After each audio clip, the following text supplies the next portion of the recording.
নমস্কার বন্ধুরা, রোনাস ওয়ার্ল্ডের আরেকটি ব্লগে আপনাদের স্বাগত। দিল্লিতে ঘুরতে এসেছি আমরা, সে তো আপনারা জানেনই। দিল্লি ট্যুরে আজকে আমাদের প্রথম দিন। এই মুহূর্তে আমরা যাচ্ছি রেড ফোর্ট। চলুন আমাদের সাথে। এসেছি আমরা এই মুহূর্তে লালকেল্লার সামনে। চলুন এখন যাব আমরা টিকিট করে।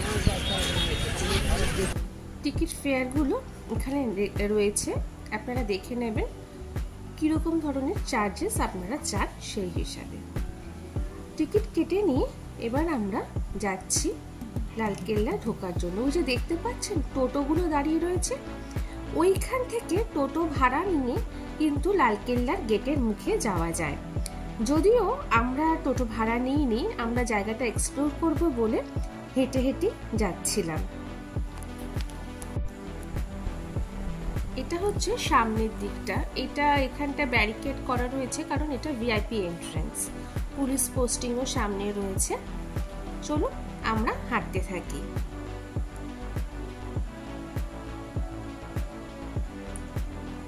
এইখান থেকে যেতে গেলে প্রায় মিনিট 10 হাঁটা আছে। আস্তে আস্তে হাঁটলে, জোরে হাঁটলে অবশ্য 6-7 মিনিটে পৌঁছে যাওয়া যায়। হাঁটতে হাঁটতে চলে এলাম আমরা লালকেল্লার সামনে।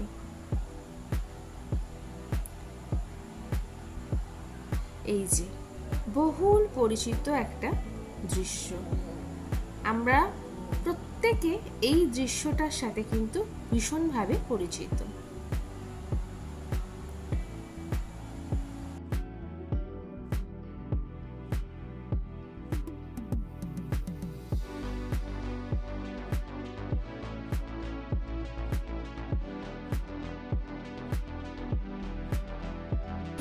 সিকিউরিটি চেকিং করে আমরা এই মুহূর্তে ঢুকে পড়ছি লালকেল্লা ভেতর দিকে।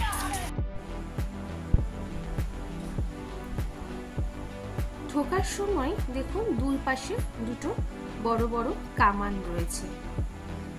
আর এবার আমরা ঢুকে পড়ছি লালকেল্লার ভিতর।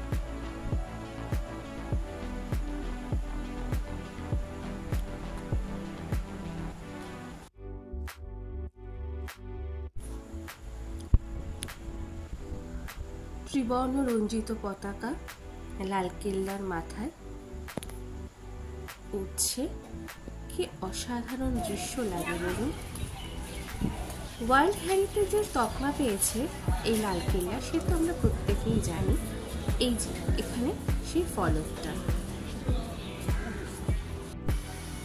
ঢুকে পড়তেই একটা অসাধারণ অভিজ্ঞতা হলো। আমি ভাবতে পারিনি কেল্লার ভেতরে এরকম চারদিকে এত দোকান, সুসজ্জিত দোকান বলা যায়। বিভিন্ন ধরনের জিনিস কিন্তু এখানে পাওয়া যাচ্ছে, শাড়ি, চাদর, বিভিন্ন গয়নাগাটি। এই জায়গাটার নাম ছাতা চক। একটা সুন্দর ঘুলঘুলি দেখতে পেলাম, দেখছেন? ছাতা চক থেকে বেরিয়ে সবার প্রথমে আমরা যেটা দেখবো বাদিকে, সেটা হচ্ছে মিউজিয়াম। মিউজিয়ামে আপাতত আমরা ঢুকলাম না, এখন আমরা যাচ্ছি নহবতখানা এবং দেওয়ানে আমের দিকে। প্রবেশ করছি আমরা নহবতখানার দিকে। Nawabkhana. The Nawab or Nakkar Khana drum house stands at the entrance to the palatial complex. In its days of glory, musicians from the Nawab Khana announced the arrival of the emperor or other prominent dignitaries at the court of the public audience.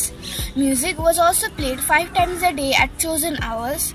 Most of the royal palaces of India have essentially the Nawab Khana at the entrance. Faced with red sandstone, it is a large 3-storied building, rectangular on plan. Richly carved floral designs on its red stone walls appear to have been originally painted with gold, while the interior was painted in other colors. Several layers of these paintings can be traced even now in the entrance chamber. The later Mughal kings Jahandar Shah and Farrukhsiyar are said to have been assassinated here. আমার মেয়ের খুব ইচ্ছা ছিল এই ধরনের যে ফলকগুলো লেখা আছে সেগুলো ন্যারেট ও করবে, তাই ওর গলায় এই ন্যারেশন শুনে আমরা এবার চললাম নহবতখানার ভেতরে। অপূর্ব কারুকার্য যা ছিল একসময় সোনা ও বিভিন্ন মূল্যবান পাথর দিয়ে। সামনেই দেখা যাচ্ছে দেওয়ানে আম, আর এইটা হলো back side. Archaeological survey of ইন্ডিয়ার তত্ত্বাবধানে এই কেল্লা আছে। পেছন দিকটা এখনো সুন্দর কারুকার্য করা আছে লাল পাথরে, কিন্তু সামনের দিকটা দেখতেই পেলেন পুরো সাদা। ওইখানে আবার মনে হয় নতুন করে এই কারুকার্যগুলো গঠন করা হবে। হাঁটতে হাঁটতে আমরা এগিয়ে চলেছি দেওয়ানে আমের উদ্দেশ্যে। দেওয়ানে আম অপূর্ব সুন্দর তার কারুকার্য, আর আপনাদেরকে দেখাবো সিংহাসনটা। ওই যে দূর থেকে দেখতে পাচ্ছেন আশা করি সাদা, সমস্ত লাল পাথরের ভেতরে সাদা সিংহাসন। একটু সামনের থেকে গিয়ে দেখালে বুঝতে পারবেন।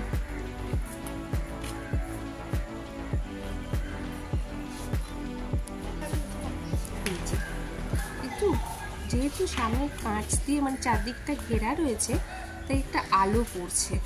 দাঁড়ান একটু সাইড করে দেখাই, তাহলে আপনারা ভালো করে বুঝতে পারবেন। সিংহাসন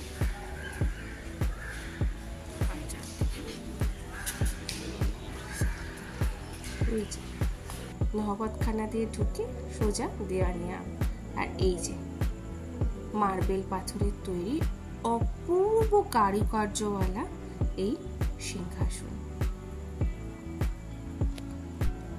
দেওয়ানে আম আর নহবতখানা দেখে আমরা এগিয়ে চলেছি অন্য আরেকটি দিকে, যেখানে পরপর বেশ কটা গ্যালারি বা মিউজিয়াম আছে।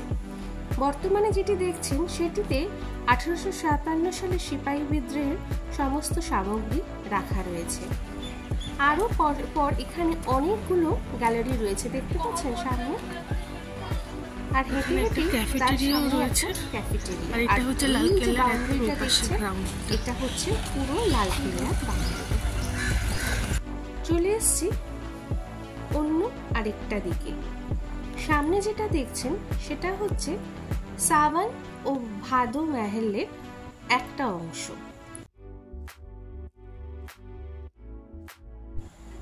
অদ্ভুত সুন্দর মার্বেল পাথর খোদাই করে এই প্যাভিলিয়ন তৈরি হয়েছে। একটা সাওয়ান আরেকটা ভাদো, আর মাঝখানে রয়েছে এই যে জাফর মহল। চলুন জাফর মহলের সামনে। জাফর মহল। The Zafar Mahal, built by Bahadur Shah Zafar in 1842, stands in the center of Hayat Bakhsh Garden in line with the Sawan and Bhadon pavilions. Zafar Mahal is built of red sandstone, situated in the middle of a large tank measuring 48.2 meter by 46.6 meter, originally connected by a causeway with the garden. This building comprises of small rooms built around the central hall, the roof and floor of which have been since collapsed. এই হলো জাফর মহল। প্রায় ভগ্ন ভাদো মহল, আর ওই দূরে জাফর মহলের ঠিক সামনে দেখায়। এক পাশে সাওয়ান আর এক পাশে ভাদো, দুটো প্যাভিলিয়ন। এটা হচ্ছে ভাদো প্যাভিলিয়ন।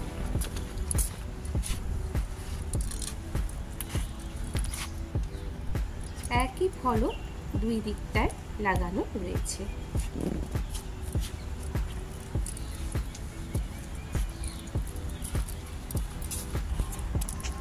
এবার আমরা এখান থেকে এগিয়ে যাব অন্য আরেক দিকে। চারদিকে কত গাছ, কি সুন্দর করে সাজানো, দেখুন, দেখেই ভালো লাগে। চলে যাচ্ছে এবার দেওয়ানে খাসের দিকে, কিন্তু তার আগে একটা মসজিদ দর্শন করব। এই যে মতি মসজিদ, কিন্তু এই সময় এই মসজিদের দরজা বন্ধ, তাই জন্য ভেতরে ঢুকতে পারলাম না আমরা। দাঁড়ান আপনাদের দেখাই মসজিদের দরজাটা কোন দিকে আছে। এই যে মসজিদের দরজা কিন্তু এই মুহূর্তে বন্ধ রয়েছে। মসজিদকে নিজের ডান হাতে রেখে সামনের দিকে তাকালেই দেওয়ানি খাস। চলুন যাই দেওয়ানি খাসের সামনে। এখান থেকে ওঠার একটা রাস্তা রয়েছে, কিন্তু দেওয়ানি খাসে ওঠা বারণ, সামনে থেকে আপনাকে দেখতে হবে। এই যে অপরূপ সব কারুকার্য, ওপরটায় দেখছেন কিচ্ছু নেই, এত কষ্ট লাগে। সব ব্রিটিশরা তুলে নিয়ে চলে গেছে। কিছু কিছু এখনো মাঝে মাঝে কোনো কোনো জায়গায় একটু সোনা চকচক করছে দেখবেন। সামনে সিংহাসন, ওপরে যাতে না ওঠা যায় দেখলেন সিকিউরিটি গার্ড রয়েছে।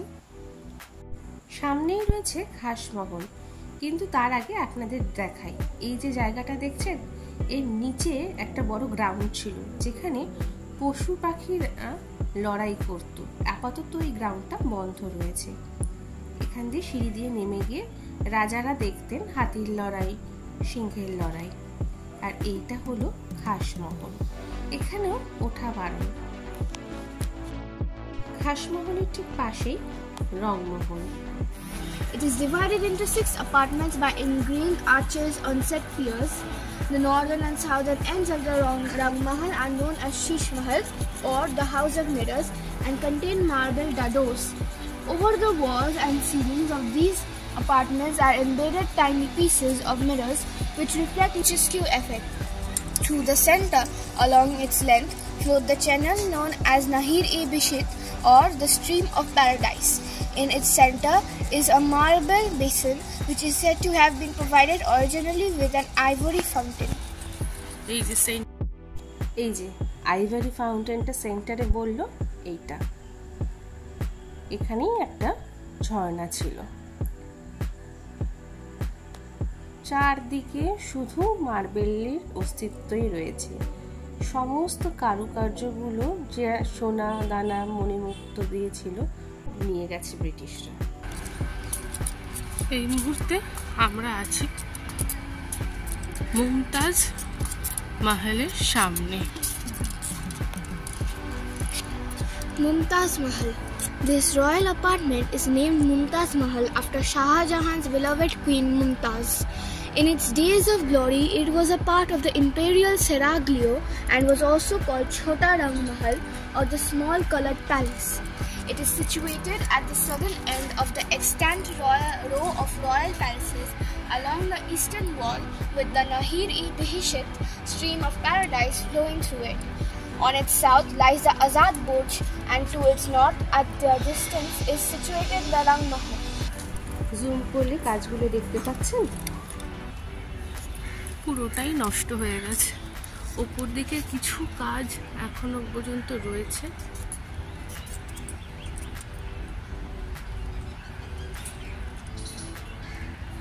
কিন্তু বেশিরভাগটাই নষ্ট, কিছুই আর অবশিষ্ট নেই।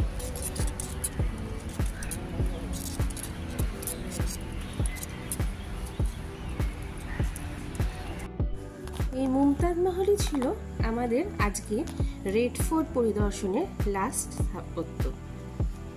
এইবার আমরা এখান থেকে আজকে মতো বিদায় নেব।